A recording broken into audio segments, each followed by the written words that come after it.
Well, happy to have Mike Walensky with us tonight. Coach Lovell, of course, in the capital city, busily preparing for Indiana Sports Talk, in which he'll have comments from coaches at the high school and collegiate level and a complete recap of what went on in the NBA today. So be sure to catch Coach Lovell for Network Indiana's Indiana Sports Talk tonight. Of course, the Wildcats control the tip. They are in the red, white, and blue uniforms, tipped into the home white, trimmed in the light blue. But they went backdoor on the pass, and Marnette stayed home, and it trickles out of bounds and goes into the possession of Tipton. Mark, that's going to be the most interesting matchup of the ball game tonight. Maxey 23 on Arnett. Arnett 6'4". With his size, they're going to post him up, and they tried to do that there with a little backdoor cut, but inefficient pass there for the turnover. Dickey looks inside. Now they'll swing it around. Elston, IU bound, cross courts it across the top of the zone. Dye throws it inside and threw it away. In transition, Arnett pulls up from 5, floats it, no, gets his own rebound, but lost the handle quickly into the hands of Elston. About a minute gone and no score here at Tipton High School. Kokomo's Brian McCauley feels very comfortable about running a man-to-man. He feels like he can match up physically with Tipton. Deep three. Somebody better spot up on him. Greg Dickey. He gets the scoring underway with a trifecta. Token full court pressure put on by the Blue Devils. Alan Arnett will break it. Nice looking ball player, the 6'4" senior.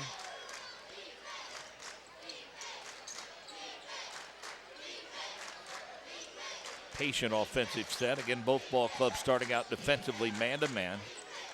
Top of the circle, Weir, his first touch, thought about the three. Swings it around to Arnett, throws up the air ball that's out of bounds. Last touch by the Wildcats. By Dickey, that eventually is going to open up the offense inside for the Blue Devils.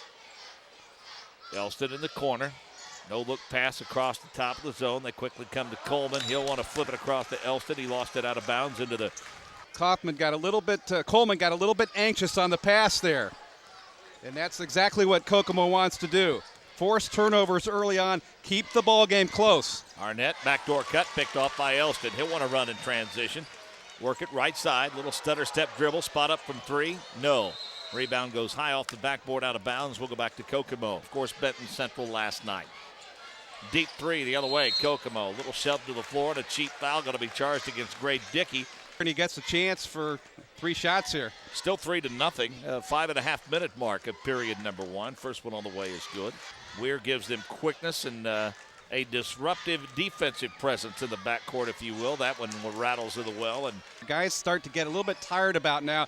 And you can see the big guy for Kokomo bending over just a little bit, number 44, Patrick Hopkins. 3-2 now. Kokomo within 1. Tipton with the basketball.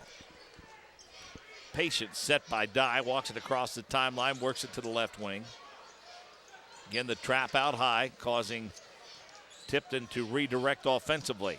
Dickey thought about the 3, wants to go baseline, a scramble for the loose ball, and they'll call a jump ball. Did a good job of double teaming down on the post. Looking for the lob, still some trouble getting it in. Finally they do. Kyle Coleman has the basketball. Flash in the paint, shot put up by Dye is no. Skying for the rebound is Patrick Hopkins. He cleans off the window nicely. Arnett between the leg dribble, back the other way. 3-2 your score, under 5 to play now in the first quarter. Kokomo this year has played very well against teams that have winning records. They've struggled against teams that have lesser records. I think this ball game will really give them an opportunity to compete. Great hustle play, dive to the floor for the loose ball by Tipton. Jay Kaufman off the bench last night against Benton Central, 6 points. Always a concern for any coach is whether or not you have legs after a night of basketball. Not too long of a trip to Benton Central last night for Tipton, though. These kids aren't old enough to be tired, are they? Nice three-pointer, top of the circle, counted. I like Arnett. Nice-looking player, great stroke. Very confident with the basketball in transition. Kokomo with the 5-3 advantage now, a turnover into the hands of Brock Barbary. He'll pull it up, let the offense reset, kick it in the corner. Weir thought about 3, drives to the right elbow, and they say he shuffled the feet. And we get paid to do that. Carmel at Heritage Christian in girls basketball, that'll be a dandy. No problems with it. gender equity here at IHSAAsports.org. Two of three ball games will be girls basketball. You saw the Indianapolis Star article today. You know what we're talking about. Well, Mark, there's certainly maybe even more interest at the college level. There may be more prospects at the Division I level in girls high school basketball in Indiana than there is in the boys' side. Stuck on 5-3 now, have been for a while. Kokomo with the basketball at the 3.5-minute mark of the first quarter. Arnett walks it across. Weir just plays in a little bit different gear than most everyone else on the floor. What he does with intensity. Arnett, on the other hand, a very steady, silky smooth type player. Deep three. Banged home by Kokomo's Brock Barbary. Good job by Barbary setting his feet, looking for the pass. Good soft hands in there. And a good job of Arnett finding the open shooter. 8-3 Kokomo with the early advantage at the 3-minute mark. And Mark, Kokomo once again switching defenses back into the man. Nice pass inside, and boy, Dickey had a pretty good look but didn't feel comfortable inside and backed it out. Dye walked with the basketball, got away with it. Goes to Elson. Elson right back to Dickey. Dickey kicks it a corner. Now to the wing, now right of the circle to Dye. Elston's been pretty quiet offensively, backs his way in, little turnaround fade away from 12. Tell me, how do you defend that? It's impossible. He's a great shooter with good balance, good vision. The key thing for Kokomo, they've got to double up when he gets down to the baseline. They were not able to come over from the help side quick enough to do that. Kokomo leads at 8-5 now. They with the basketball. 2 minutes to play in the quarter. Deep three, chucked up by Weir, no good. Rebound fought for. Cleaning off the window, missing the easy putback was Patrick Hopkins. In transition comes Greg Dickey. Elston, deep three, well beyond the arc. Rattles deep of the well, no. Fought for the loose ball down low, into the hands of the Kokomo Wildcats. Arnett forcing the issue. Little left-hander from 12 is no good. Elston there with a window. And I don't think that's going to help Kokomo. I think when you're playing on the road, you need to make good decisions shooting the basketball. I think Arnett forced the ball in that one. Dye comes to Dickey, top of the circle. Overdorf among those in the ball game. Nice curl off the elbow. Nice looking 15, 16-footer. Exactly. Mark Hoffman did a great job. Number 21 coming off that screen. $1,000 scholarship comes in handy, especially after we got the bill from Indiana State recently. Not that it's not money well spent, mind you. Anyway. Back to action, 8-7, Kokomo, 1-point advantage in the basketball.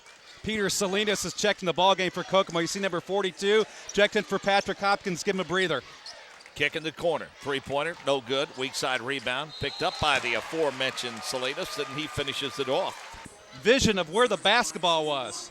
Failed to block out, and he's making him pay here. Free throw good, give him 3, 11-7, and it's awfully early, but this effort by Kokomo in the first quarter has quieted what was a very raucous Tipton crowd. Nice little entry pass, finish and 1. He has 4, looking for 5 here. 6'9", eyes it, flies it off the back of the iron. No, rebound fought for, still being fought for and controlled by Taylor Maxey. Coleman did a good job of keeping the ball alive. Even though he didn't come down with both hands, he tipped the ball back outside, understanding that there was a teammate there to retrieve it. Working the clock now with 35 ticks left in the quarter. Elston with the basketball to Dye. They'll swing it around. Now go baseline. Kick it back to Elson. Flashing in. The kiss off the glass is good. 6 in the first quarter. His ball club's now tied it up 11 apiece with 25 seconds left. Excellent job by Derek Elston moving without the basketball, getting into open space. Shot put up inside. No good by Tyrone Brown. Rebound controlled by Elston. And now Tipton plays for 1. So they look like they were a little flat offensively. A couple of positive trips down the floor through their big man Elston, and all of a sudden they're tied, have a chance to go to the second quarter with an advantage. Elston open off the pick down low, throws it up and in. 8 first quarter points for Derek Elston. We've played 1 quarter of basketball. Tipton has the lead, 13-11.